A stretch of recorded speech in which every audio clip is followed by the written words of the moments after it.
Bom dia, boa tarde, boa noite. Estamos aí para falar mais um pouquinho aqui no canal. O assunto que eu quero falar hoje tem a ver com a minha fase de vida, né? Que é um momento em que eu tô cuidando da minha filha pequena, que tem 7 meses. Tô cuidando também da minha mãe, cuidando assim, né? Quando necessário, mas com uma tendência de cada vez mais da minha mãe, que tem 84 anos. E aí, isso faz refletir um assunto assim que seguidamente aparece nas redes, né, de ser adulto, né? Essa coisa da vida de adulto. Muitas vezes os jovens assim, a gente sabe que virou adulto quando, em vez de ter felicidade, sei lá, com coisas de jovem, consegue encontrar uma frigideira dos sonhos ou paga os boletos. Então tem assim uma mítica que vai variando ao longo das gerações, né, sobre a ideia de ser adulto, o que significa ser adulto, e em especial quando a gente tem que cuidar de alguém enquanto adulto, cuidar de uma criança e também educar, né, porque a mãe tem que cuidar, enfim, né, uma pessoa que precisa de cuidado, não é em função de uma diferença de idade ou de ser mais velho, né, mas no caso da criança a gente tem que cuidar pensando assim que ela vai ser um adulto e a forma como vai ser educada tem impactos diretos no tipo de adulto que ela vai ser, né? Então, essa é uma pergunta que surge. Que tipo de adulto é um tipo legal de se ser? Então, isso também demonstra, assim, esbarra na possibilidade de a gente perceber que não é tão simples, já que isso muda ao longo do tempo, em diferentes lugares, em diferentes contextos, a definição, né, de ser adulto. Então, o exercício que eu quero fazer eu chamaria ele de uma expansão contextual para outros lugares, outras situações, outros contextos mais amplos, onde essa diferenciação entre adulto e não adulto exista, né? Acho que a primeira é cronológica, né? A gente, ser humano, nasce, cresce, vive a vida ali e morre, né? Então, fica subentendido, né, nessa dinâmica que existe uma fase inicial que é formativa e que vai acabar em algum momento. Aí tem uma fase de estabilização em que a pessoa vai ficar vivendo a sua vida, né, geralmente, né, trabalhando, ou então vai terminar de estudar e aí vai trabalhar, vai se sustentar, vai ter uma família, mas esse arco que vai entre conquistar uma profissão e finalmente se aposentar, muito associado a uma ideia de trabalho, né? Que também é um conceito que não existe em todos os lugares, nem em todas as épocas. Pelo menos não um trabalho assim produtivo, né? Ou trabalho assalariado, CLT. Como que a gente faz para diferenciar ou para categorizar quando deixou de ser criança, passou a ser adolescente, né? Isso é arbitrário. Para a lei, por exemplo, é meio arbitrário, né? Tem uma idade, há 18 anos, maioridade penal, maioridade eleitoral, maioridade para várias coisas, né? Se entende que 17 anos, 364 dias, aí da noite para o dia, assim, pluf, virou adulto, né? A gente poderia ser mais flexível e considerar que são habilidades que precisam ser desenvolvidas, né? Que mesmo que não sejam desenvolvidas em todos na mesma época, pelo menos espera-se que em algum momento terminem de se desenvolver, né? Responsabilidade, possibilidade de se sustentar, uma certa independência, né? Uma independência, uma autoridade, autonomia sobre a própria vida que decorre diretamente da responsabilidade, do juízo, e de outras coisas que a gente poderia argumentar. Dentro do mesmo eixo, que é o cronológico, então, será que a pessoa deixa de ser adulto? Porque se a criança ainda não é adulto porque ela não tem algumas capacidades, será que quando o idoso começa a perder as suas capacidades, pelo menos algumas delas, muitas vezes todas, né, gradualmente, meio que aquilo que se espera que um adulto tenha ou faça continua valendo? Ou será que então a gente poderia, ao invés de uma linha do tempo que vai andando sempre num único sentido, considerar que são dois eixos, né? O tempo que vai passando e as habilidades que se desenvolvem e depois diminuem, o que embasaria a atual geração sanduíche, né, da qual eu faço parte. Como eu falei no início do vídeo, são os adultos que ao mesmo tempo precisam se preocupar ou se ocupar do cuidado com as gerações seguintes, os filhos, e as gerações anteriores, os pais, né, que é uma coisa pelo jeito inédita, né, pelo que se vê por aí nas postagens e nos textos sobre isso. É mais ou menos isso que eu acredito, né? E aí uma série de dilemas, né? A pessoa perde autonomia. Assim, o que a pessoa precisaria perder para perder também a autonomia, né? A cognição, a capacidade de fazer boas escolhas, a capacidade de não se colocar em risco, a ponto de talvez tem insetos voando aqui, de os filhos interditarem o idoso, mesmo que informalmente, né? Pararem de deixar que o idoso tome suas decisões e tomar as decisões por eles. E o desafio é tomar as decisões no interesse deles, né? E não no interesse próprio, que é o que dizem acontecer nas casas de repouso, né? Fazem uma fachada para que os filhos, que é quem vai bancar a brincadeira, goste daquilo, não necessariamente a pessoa que vai ficar ali, né? Ele próprio não gostaria de ficar ali, mas ele quer que o seu pai ou sua mãe fique ali. Bom, então tem esse eixo cronológico que é ambíguo. Será que ele é uma seta? Será que ele é um plano, um gráfico onde num eixo o tempo passa e no outro as capacidades sobem, as capacidades depois descem? E o adulto talvez seria quem está ali no meio. E aí quando vai ficando velho, poderia perfeitamente ir saindo de cena, né? Como a gente vê na política, por exemplo, tem um monte de velharada no comando, né? Os presidentes dos países, de alguns países pelo menos, são velhos demais, assim, eu acho que eles já poderiam, digamos assim, entender que o mundo muda tão rápido que a sua mentalidade já talvez não se aplique tanto, né? Mas não é assim que a coisa funciona, a gente sabe. Um outro eixo da expansão contextual, assim, nem sempre as coisas foram como foram, né? Assim como houve a invenção da infância e mais recentemente a invenção da adolescência, né, com uma fase distinta da vida, em outras épocas tinha um ritual de passagem da criança virava direto adulto, né? Não virava um adolescente que ainda tinha uma segunda infância, assim, né? E hoje a gente vê que às vezes essa adolescência vai até os 30 e poucos anos, né? Continua morando na casa dos pais, as responsabilidades não são tão duras e tão todas de uma vez só, para determinados segmentos privilegiados, né? Algumas classes aí.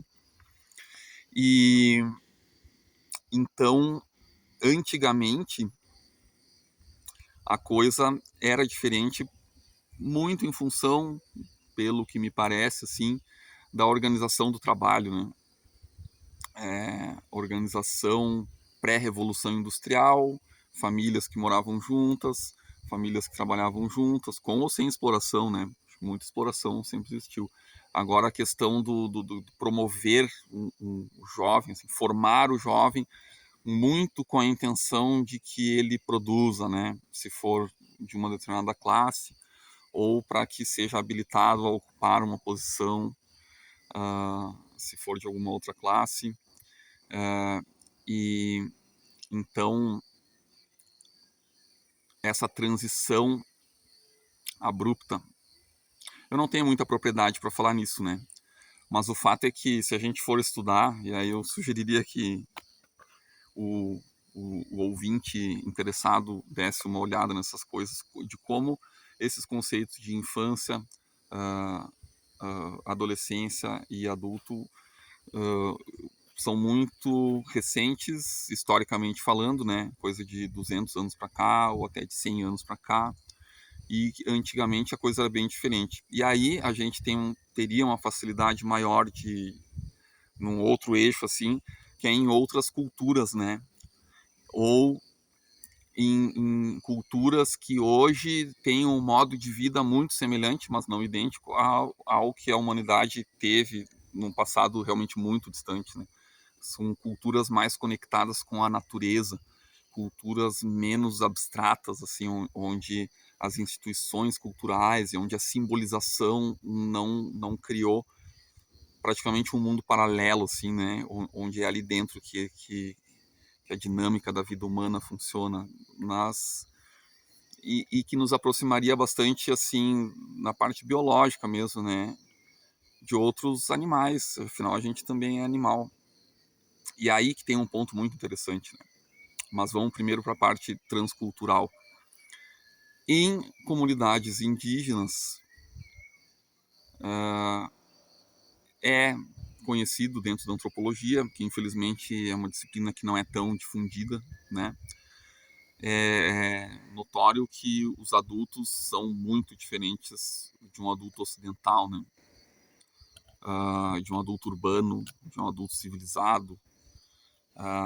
O tipo de responsabilidade, o tipo de tolerância ao risco, o tipo de variabilidade entre pessoas, o tipo de variabilidade considerada normal, razoável entre personalidades, né? O quão pouco uma pessoa adequadamente ou apropriadamente dentro de um contexto social repreende a outra ou exerce poder sobre a outra, sendo as duas adultas ou mesmo até não adultas, né? Isso coloca uma perspectiva muito mais naturalista e interessante para que a gente tenha justamente esse contraponto, né? Que é o objetivo da expansão contextual, contrapor. O motivo dessa contraposição eu quero falar logo em seguida, mas a manutenção dos traços da criança, né? É esperado que o adulto brinque, é esperado que o adulto tenha tempo livre, é esperado que o adulto entretenha, dialogue de uma forma leve com as outras idades, coisa que vai se perdendo à medida que um determinado modelo mais prescritivo, mais normativo, assim, né? Prescritivo, normativo, mais vitoriano, se espalha pelo mundo e cria esse contraste, aspectos assim de cultura normativa mesmo, né? E aí entra uma questão de reprimir as capacidades infantis ou as habilidades infantis que são considerados inadequadas para um adulto, né? Essa liberdade, essa flexibilidade, essa curiosidade, o explorar, não serve para modelos de sociedade onde é esperado que se cumpram papéis, né? E esse papel, no caso da sociedade ocidental, tem muito a ver com a produtividade, o autocontido emocionalmente, uma autossuficiência, assim, uma independência de outras pessoas que em outras épocas e outros lugares não é. Existe uma família expandida muito maior, existe uma comunidade muito maior que vem se fragmentando, né? E aí a gente chega numa questão biológica, assim, que é o fato de que algumas espécies animais têm uma característica interessante que entra num espectro chamado de heterocronia, desenvolvimento assimétrico ou descompassado, e, em geral, selecionado pela evolução das características corporais, psíquicas, mentais, sociais. Então, dentro dessa heterocronia, uma bem importante é a neotenia. O que é neotenia? Manutenção no indivíduo adulto de traços que tipicamente ou previamente, né, antes que a evolução tenha selecionado a neotenia, desapareciam ainda no jovem. Então, tem um exemplo clássico, vários exemplos clássicos, né, em anfíbios, em insetos. Sempre que a evolução entende que alguma característica do indivíduo imaturo é vantajosa, ele pode até se reproduzir enquanto ainda não atingiu, digamos, uma maturidade completa do corpo, né? Às vezes tem insetos que mantêm um estado larval durante toda a vida, ou ou mais significativamente do que em outra espécie muito semelhante. E no caso das espécies domesticadas, isso é muito marcante, né? Uma das fontes de neotenia que existem é a domesticação por seleção artificial, certamente. E aí tem uma teoria interessante, que é o ser humano sendo a primeira espécie domesticada, se autodomesticou, né? Devido ao desenvolvimento das capacidades sociais, né? Derivadas da inteligência, do modelo de mente, neurônios espelho, coisas assim, e por ser um mamífero que cuida muito tempo da sua cria, né? Então, precisa ter essa comunicação afetiva bastante complexa durante bastante tempo, requer uma cooperação prolongada, seja na família em si, pelo cuidado da criança, seja nas comunidades, que vão ficando cada vez maiores à medida que a cultura se desenvolve. Então, a seleção por traços que, na maioria dos mamíferos, são típicos do filhote, né? Do filhote jovem, que é a curiosidade, a exploração, uma certa vulnerabilidade e muita expressividade emocional, afetiva, né? Choro, e também uma flexibilidade de aprendizado e também, quase como uma consequência, uma certa tendência de manter traços como a ausência de pelos, o formato do crânio do ser humano comparado com outros mamíferos, assim, outros primatas, né? Ele é bem diferente e a neotenia explica muito assim por que os animes japoneses têm um desenho assim meio infantilizado, né? Porque a gente sente atração pelos traços infantis, né? Então, ter traços infantis pode ser uma vantagem adaptativa em diversos contextos. O que eu quero dizer com isso? Qual é o argumento? Que o ser humano é neotênico, e aparentemente isso é um consenso na biologia, e também essa neotenia deriva justamente das características-chave, por ser vantajosa em relação a outras características-chave do que é ser humano, né? Viver em comunidades grandes, ter que cuidar do jovem durante muito tempo. Então é interessante que exista uma certa leveza, né? Muita agressividade, coisa que a gente vê em outros animais selvagens, adultos, assim, muita agressividade, muita belicosidade. E até mesmo em dois exemplos característicos assim de instrumentos dessa belicosidade, dessa agressividade, que é o soldado e o cavalo, né? Uma coisa assim impetuosa e muita força, muita velocidade, muito ataque, muito ausência de medo, mas ainda assim obediência, né? Obediência é uma hierarquia, obediência que um filho teria por um pai, né? Isso é muito importante, né? Ainda por cima tem essa dinâmica, né? A obediência, a submissão dentro de uma hierarquia que num primeiro momento é afetiva, é funcional em termos de cuidado pai-filho, né? Mãe-filho, mãe-filho. Mas, então, a gente encontra um ponto de tensão muito complicado aí, né? E muito ilustrativo. E muito promissor se a gente quiser pensar em formas de contrapor isso, né? Que é o fato de nós sermos neotênicos, ou seja, comparado com outros semelhantes, né? Outras espécies, a gente prolonga aspectos de jovialidade ao longo de toda a vida, toda a vida.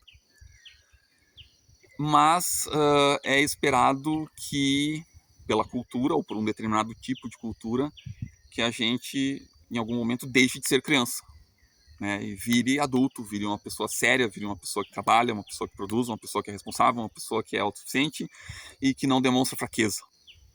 Ou seja, totalmente ao contrário daquilo que a nossa natureza uma de ser vivo, né?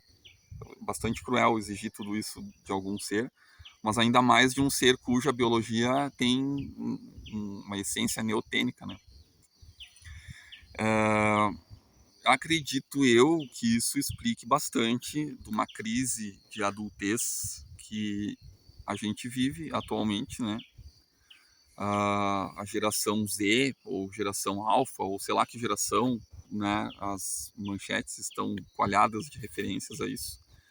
Não querem, assim, não querem esse modelo, né? Esse foi um modelo que talvez seduziu e combinou, se engrenou muito bem com a geração baby boomer ali pós-guerra, né? Onde por várias razões, por vários fatores circunstanciais, juntou Lé com Cré e um determinado modelo de sociedade prosperou, né? Agora, com a progressão disso, eu acho que ninguém duvida mais que existe uma crise da civilização ocidental, urbana, industrial, crise tanto econômica, política, de saúde mental, né? Muito importante, muito importante. De desejo de pertencimento ao sistema. Isso está em profunda crise. Eu acredito que isso está diretamente relacionado com o que foi dito até agora, né? Peço já de antemão perdão pelo rebuscamento, mas enfim, né? Eu prefiro falar assim de improviso do que ficar lendo coisas. É para falar, né? Já diz o nome do canal. E aí, qual seria a saída para isso? Qual seria uma saída possível? O que a gente poderia cultivar? Até em termos de micropolítica, assim, né? Já que eu não vou mudar o mundo, eu acho que muito ilusória essa ideia de mudar o mundo. O que dá para fazer, né? O que eu vou dizer para minha filha? Ó, filha, seja adulta. A gente brinca, né, com ela assim, filha, ela tem 7 meses, né? Que comportamento mais infantil, né? Francamente. Mas totalmente irônico, assim. Que bom que é infantil, tomara que fique assim até os 90 anos de idade. Eu acho que, sem maiores delongas, vamos manter viva a criança que tem dentro da gente, né? Vamos, vamos brincar mais, vamos levar menos a sério. Tem coisas que são sérias, tem coisas que são sérias. Mas dentro do mundo do trabalho, da produção, da subsistência, essa coisa assim opressora, até se brinca assim, hoje em dia até o rico sofre, né? Até o rico toma antidepressivo. Será que precisa tudo isso assim? Será que não era melhor a gente ter, como diz o meme, ficado andando pelo mato e comendo frutinha, assim? Que é isso que muitos adultos fazem, né? E com muita satisfação, os caçadores, coletores, assim, não estou pregando um rewilding, né? Voltar embora em muitos aspectos isso seria bem interessante, né? Mas assim, um pouquinho menos pressão, um pouquinho menos seriedade, um pouquinho menos cobrança, e um pouquinho mais flexibilidade, brincadeira, na medida do possível, eu acho que isso faria bem. É a solução para todos os problemas e muito importante, está disponível para todo mundo. Ainda não está disponível para todo mundo. Tem gente que tem que, né, trabalho infantil, condições análogas, o corre, exploração mesmo. Vamos ver se a gente consegue seguir conversando. Tenho muito interesse, muita curiosidade de saber o que teriam a dizer sobre isso que eu falei aqui, né? Qualquer pedido de qualquer assunto é muito bem-vindo. E quando houver maturidade e reflexão suficiente sobre qualquer outro assunto que eu vier a pensar, estarei de volta.